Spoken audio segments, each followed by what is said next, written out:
Glória a Deus. Cumprimento os irmãos com a paz do Senhor Jesus. Queridos, por gentileza, Abacuque, capítulo 1, versículo 5.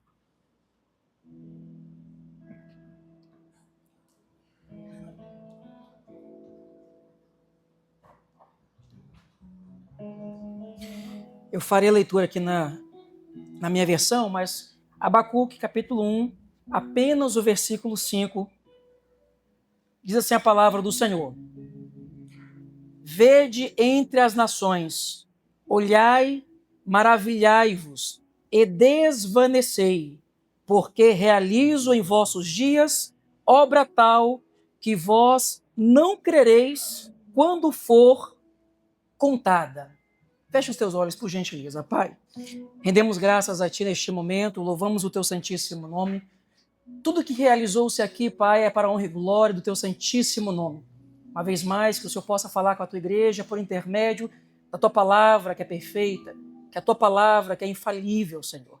Que o Teu Espírito traga iluminação para que a Tua igreja compreenda, assim, juntamente comigo, aquilo que o Senhor pretende comunicar ao Teu povo. Em nome de Jesus, amém. Capítulo 1, versículo 5, do livro de Abacuque, assim diz o texto. Vede entre as nações, olhai, maravilhai-vos e desvanecei, porque realizo em vossos dias obra tal que vós não crereis quando vos for contadas. E eu queria rapidamente compartilhar com os irmãos, e nesta oportunidade eu queria pregar subordinado, uma forma estranha de Deus agir. Uma forma estranha de Deus agir. O livro do profeta Abacuque, ele traz algumas perguntas, bem conhecido de fato, principalmente por duas passagens no capítulo 3. Uma é aquela, viva Senhor a tua obra. A outra é do versículo 16 e 17, ainda que a figueira não floresça. Só que o livro não se resume a essas duas lindas expressões. Elas são belas, poéticas, e faz juízo àquilo que o profeta precisava compreender em um dia mau. É perceptível, queridos, que nós temos dificuldades de validar posturas, atitudes e ações que fujam dos padrões, que quebrem os padrões. Ao longo das eras, a mente humana vem sendo formatada para apenas aceitar como verdade aquilo que se entende. Eu não estou aqui dizendo, queridos, que o método científico não é importante e não tem o seu lugar. Só quero dizer que, se validarmos como verdade tudo aquilo que exclusivamente conhecemos profundamente, corremos um sério risco de sermos indiferentes com a estranha forma de Deus agir. Como eu disse, o capítulo 3, as duas expressões lindíssimas e poéticas são conhecidas, mas existe um dilema no coração do profeta Abacuque. O capítulo 1, versículo 2, deixa claro algumas coisas. Primeiro, que o profeta está enfrentando uma agonia terrível. Por quê? Porque ele está orando a Deus por uma causa. Ele está clamando ao Senhor por uma resposta. Ele está de pronto clamando a Deus por uma intervenção. E Deus parece mudo em relação ao profeta. O versículo 2 diz assim, do capítulo 1. Até quando, Senhor, clamarei eu e tu não me escutarás? Gritar-te-ei violência e não salvarás.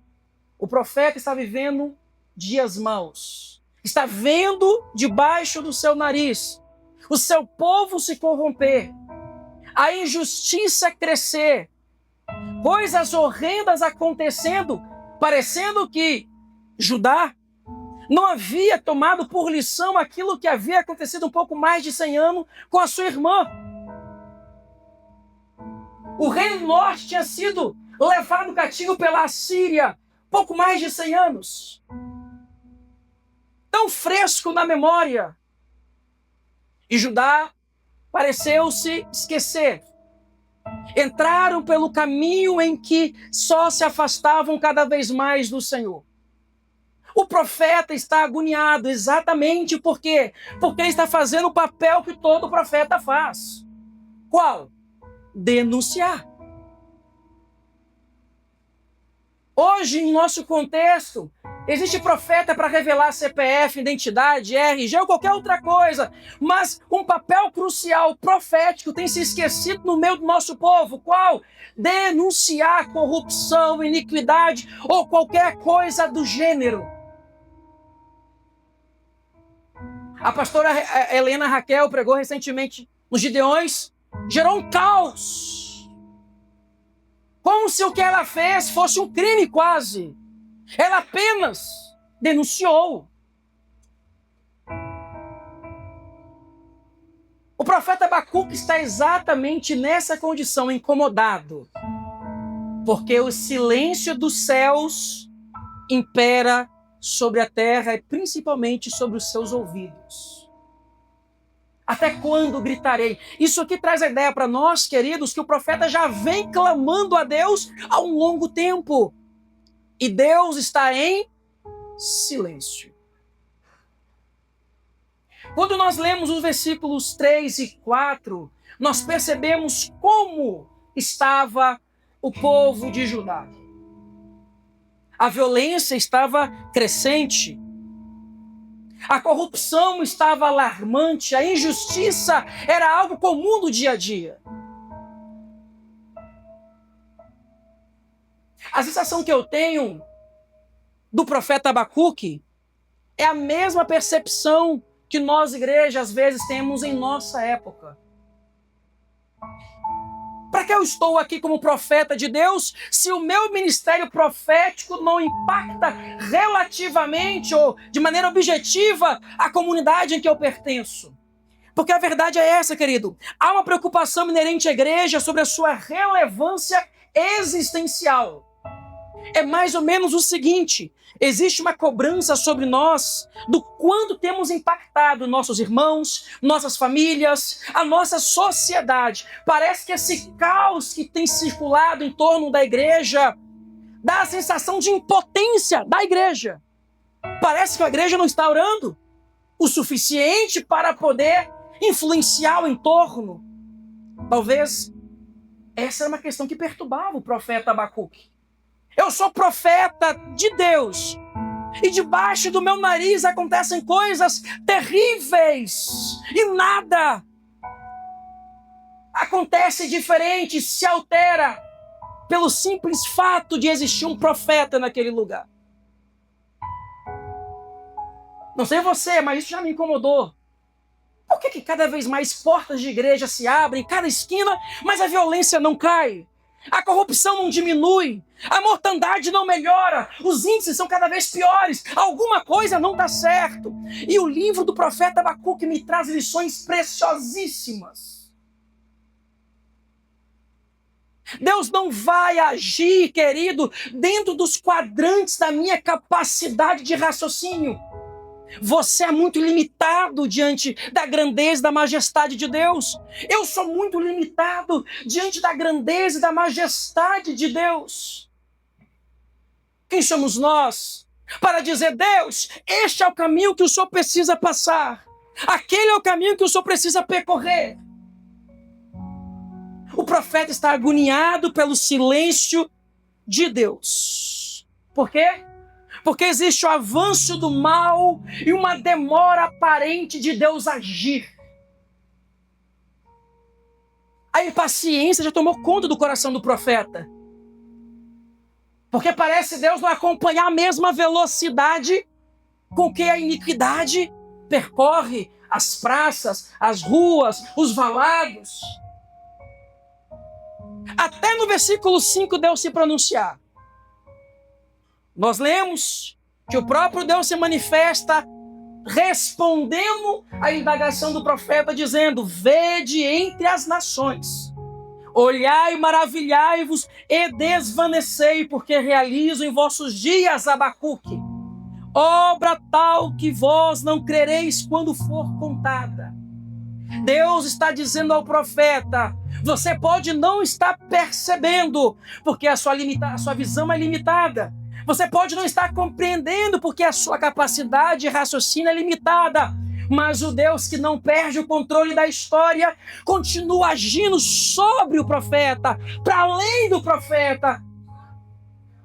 Isso nos traz esperança. Por quê? Porque Deus está trabalhando mesmo quando eu não vejo. Deus está agindo mesmo quando eu não percebo. Deus está atuante na história, mesmo quando seus íntimos profetas não sentem a sua ação. Isso aqui quebra um paradigma. Pelo fato de você ou eu sermos, nós sermos homens e mulheres de Deus, nem tudo Deus detalhará para você e para mim. Nem tudo Ele dirá: eu farei desse jeito, dessa forma, assim. Por isso existe um apelo dentro do livro de Abacuque, que se reverbera lá no capítulo 3, sobre uma confiança em tempo de caos, em dias maus. Sobre uma confiança que foge da nossa razão. Eu não entendo, eu não compreendo, mas eu me submeto à soberania do Senhor. Eu posso não me entender e você nem precisa. Por quê? Porque Deus deveria se reduzir muito para fazer caber dentro da nossa cabeça a sua majestade, os seus planos e os seus desígnios. O profeta parece até então contente porque Deus respondeu. Enquanto o profeta está olhando para dentro de Judá, internamente para a sua nação, Deus está olhando no cenário internacional. Por quê? Porque em torno do profeta Abacuque, em torno do seu contexto político, está havendo brigas e brigas ferrenhas. A Assíria, no ano 722, derrubaram e tomaram cativo o reino do norte. A Síria, com seu poder majestic,o foi derrubada pela grande Babilônia, que por sua vez agora é o império da vez. O Egito, a grande potência, foi encarar a Babilônia e perdeu feio. Babilônia agora então domina mundialmente na época de Abacuque. O que espanta o profeta é que esse império dominante mundial será usado como instrumento de justiça de Deus. Deus diz a Abacuque: eu estou levantando os caldeus para trazer juízo aos de Judá. O profeta não entende essa forma de Deus agir. Ele não compreende como pode. O pecado de Judá realmente fede, cheira mal, mas não é para tanto. Não é assim. O senhor pode pegar mais leve, o senhor vai usar uma nação mais ímpia para poder corrigir o teu povo. E no avanço da leitura você percebe que Deus diz: sim, eu vou usar essa nação ímpia, perversa, truculenta, sanguinária, para punir o meu povo. Os versículos 6 e 11, Deus revela para Abacuque o quão poderosa era a Babilônia. Ela era tão poderosa, majestica, estratégica, organizada, mas também violenta, com sede de sangue. Não tinha como para ajudar se manter de pé diante de tamanha investida. Pasmem, senhores. Deus disse que levantaria os caldeus porque o contexto externo era de conquista da Babilônia subindo ao poder. E Deus vai dizer: eu vou usar esse povo que está subindo ao poder para poder castigar, para poder trazer juízo, para trazer despertamento aos de Judá. Quando nós chegamos nos versículos do capítulo 1, os versículos 12 e 13, é onde você observa que o profeta abre o coração. Ele diz, o profeta, a Deus: não és tu desde a eternidade, ó Senhor, meu Deus, o meu santo? não morreremos. Ó Senhor, para executar juízo puseste aquele povo, tu, ó rocha, o fundaste para servir de disciplina. Tu és tão puro de olhos que não pode ver o mal e a opressão, não podes contemplar. Por que, pois, tolera os que procedem perfidamente e te calas quando o perverso devora aquele que é mais justo do que ele? O profeta está dizendo, eu não entendo por que o Senhor vai usar um que pesa na balança mais do que o outro, como instrumento de justiça. Como Deus age, irmãos, isso não cabe a nós. A forma de Deus conduzir a história, isso não está na mão dos teólogos, dos filósofos, isso não está na mão dos cientistas, dos acadêmicos. Como Deus conduz a história está exclusivamente nas mãos dele. O progresso intelectual da humanidade precisa se encurvar diante da majestade de Deus, porque quem somos nós para dizer Deus deveria ter feito desse jeito? Isso fala algumas coisas aos nossos corações e responde alguns dilemas. Quantas vezes você disse, Senhor, por que foi desse jeito e não foi daquele? Quantas vezes você inquiriu ao seu Senhor dizendo, Pai, por que o Senhor não usou este caminho ao invés do outro? Ou você nunca fez esse tipo de pergunta, por que foi desse jeito? Não poderia ter sido, parecia que a resposta era tão óbvia. E o Senhor passou por ela. Como Deus age, queridos. A ação de Deus na história sempre, mas sempre, é algo exclusivo dele. O papel do profeta no passado não era mudar o coração da nação. Tampouco o papel da igreja é mudar o coração do povo de hoje. Quem muda, quem mudou e quem mudará sempre será o Senhor. O papel do profeta é denunciar, apontar, pregar. O papel da igreja é denunciar, apontar, pregar, mas o resultado transformacional não é de nossa responsabilidade. É crédito de Deus, é ação de Deus. É Ele quem gerará no ouvinte o resultado.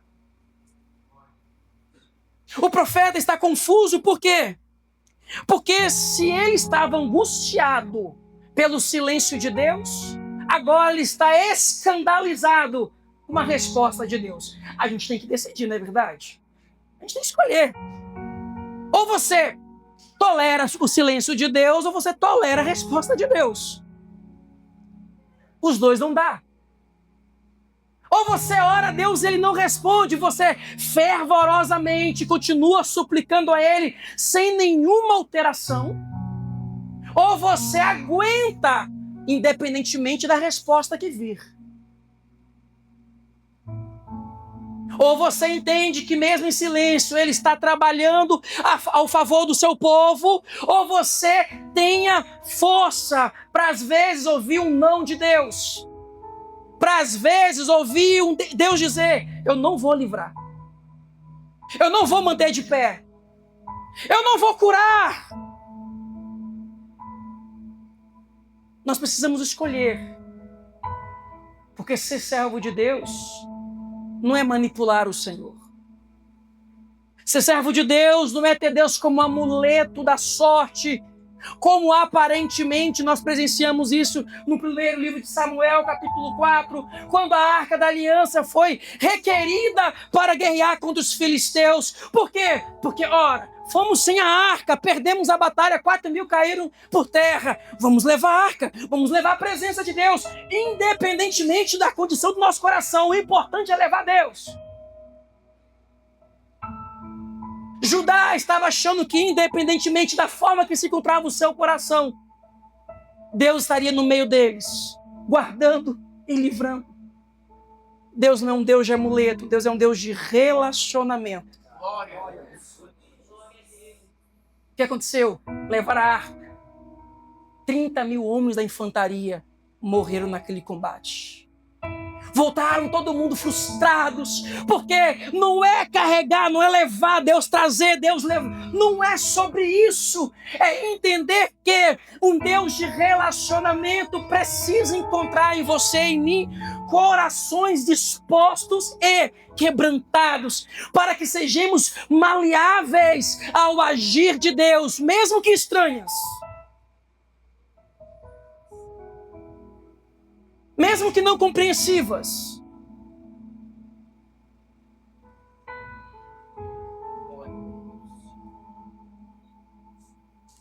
Quem não escuta o chamado da graça, precisará ouvir a trombeta do juízo. Quem não se coloca a ouvir o convite da graça, o chamado da graça, ouvirão a trombeta, porque Deus é tolerante, queridos. Deus é tolerante e Deus é muito tolerante, mas quando a sua taça vira, não tem profeta que mude o que Deus fará. Não confundamos o nosso papel, a nossa intimidade com Deus não muda Deus de percurso. Pastor, mas e quando eu oro e acontece do jeito que eu orei? Não é porque você pediu, é porque Deus já faria.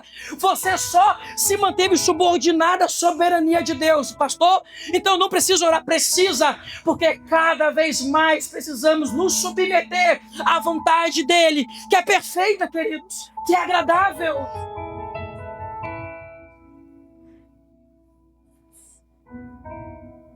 É por isso que quando você não tem a resposta que você queria ter para uma petição, para uma súplica, você não desmorona, você não para, você não retrocede. Por mais que te doa e te custe caro, você continue caminhando para frente, porque você compreende que era a vontade de Deus que assim fosse. Nós não somos os que se conformam com o caos. Nós somos o povo que se submete ao governo de Deus. O povo crente é o povo do caos, aceita qualquer coisa, não. O povo de Deus é o povo que submetem-se àquilo que Deus tem para eles. Quando chega no capítulo 2, o profeta Abacuque, ele recolhe-se, dizendo que agora oraria esperando em espírito a resposta de Deus. Quem sabe, Deus vai mudar. Ora, interpolei a Deus, abri o meu coração para Ele. Eu disse que eu não entendia muito isso. E aqui é interessante pontuar, irmãos, que chega um momento que a nossa teologia colapsa. Porque nós não conseguimos formatar Deus.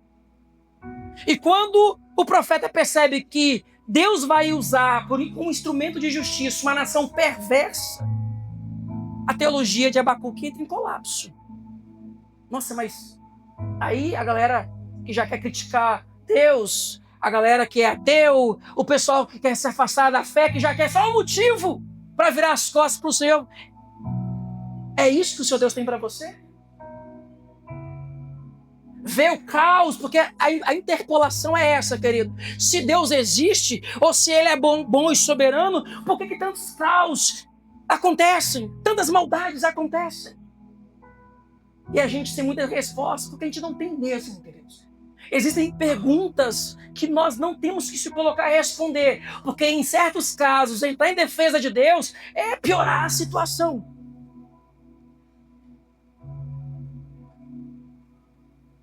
Quando alguém te perguntar assim, curve-se em reverência a Deus, dizendo, nem eu sei te responder. A única coisa que eu posso te declarar é que Ele é soberano. Quando chega no capítulo 2, Deus responde o profeta Abacuque. Mudou alguma coisa? Deus diz, agora eu quero que você escreva, coloque no outdoor. Porque quem passar correndo vai ver o que eu farei em poucos dias. O profeta percebeu que não tinha mais o que fazer. Se ele queria interceder pelo povo, agora ele tinha que interceder pedindo para ele e para o povo não desfalecerem diante do juízo. Coloca isso bem grande. Queridos, eu encerro por aqui dizendo, o profeta precisou ouvir de Deus que não mudaria de opinião, de intenção, de ideia. Só que no caos, na tormenta, na tempestade, no olho do furacão, o justo viveria pela fé. O que Deus está nos ensinando aqui é: eu farei o que disse que faria, trarei juízo sobre Judá, usarei Babilônia, mas os remanescentes, os que estão agarrados com Deus, aqueles que não abrem mão da sua vida com Deus, ainda que recebam o estilhaço da justiça de Deus, não morrerão, porque o justo viverá pela fé. Às vezes, o caos vai tirar estilhaço em você. Você vai queimar, vai ser chamuscado às vezes. Mas levante as tuas mãos e glorifique a Deus, porque o justo viverá pela fé. Você não cairá, você não retrocederá, você não vai deixar Deus de lado, muito pelo contrário, você vai se submeter à soberania de Deus. Eu vou me submeter à soberania de Deus, por mais que isso nos custe caro. É como se Deus estivesse dizendo: você aguenta? Você está comigo de fato? Porque é isso, queridos. Quer ver se você tem um amigo de verdade? Entre no dia de escassez. Só os verdadeiros ficam. Quando Deus manda o caos, a tormenta, a tribulação, quando Deus manda prova para o seu povo, queridos, a pergunta que não quer calar: quem ficará? Só os verdadeiros, os justos ficam. Capítulo 3, Abacuque faz uma declaração a Deus, dizendo: Senhor, eu tenho ouvido tudo isso que o Senhor está para fazer, e eu estou com medo. É só ler o capítulo 3, versículo 2 em diante. Eu estou com medo. O meu corpo não se mantém de pé, os meus ossos estão trêmulos. E ele faz aquela linda declaração que todos nós conhecemos: aviva, Senhor, a tua obra. No decorrer dos anos e no curso dos anos, faze-a conhecida. Abacuque está declarando a Deus em oração, em forma de louvor: já que o Senhor fará tudo aquilo que está no seu coração, aviva o teu povo, faça com que o povo entenda o que o Senhor está fazendo e isso sirva de lição para que eles se arrependam, porque avivamento é isso, pastor Janaí. Avivamento é voltar a ter vida, é arrependimento. O profeta Abacuque não quer que eles falem línguas, sapateiem, rodopiem. O que o profeta está dizendo é: já que esta lição virá sobre o povo de Judá, que eles aprendam de uma vez por todas a servir ao grande Deus de Israel. O profeta Abacuque diz ainda no final dessa mesma intenção: lembra-se da tua misericórdia, mesmo no dia da tua ira. Eu sei que o Senhor está irado com esta nação, com a corrupção, com as iniquidades, e que o Senhor mandará juízo, que a tua taça se derramará. O profeta diz: mesmo no dia que o Senhor estiver irado, Deus, mesmo no dia que o Senhor quiser apertar, Deus, mesmo no dia que o Senhor quiser tirar, Deus, mesmo no dia que o Senhor quiser pisar, amassar como faz o barro oleiro, lembra-se da tua misericórdia. Abacuque faz uma declaração diferente do início, porque agora ele está submetido ao que Deus fará, só pedindo uma coisa: tenha misericórdia. Na tua ira, lembra-se da tua misericórdia, Senhor. Que os nossos corações não se perturbem quando respostas faltarem a nós. Nós não teremos respostas para tudo. Nós morreremos com muitas incógnitas, mas que nenhuma ausência seja o pivô de nos afastarmos de Deus, de virarmos as costas para Deus. Que o dia mal não te afaste da presença dele. Por quê, pastor? Porque às vezes você vai receber estilhaço. Pode não ser com você, mas às vezes recebemos estilhaço disso. E se for com você, aguente o tranco. Se fortifique na raiz, na rocha. E se mantém firme.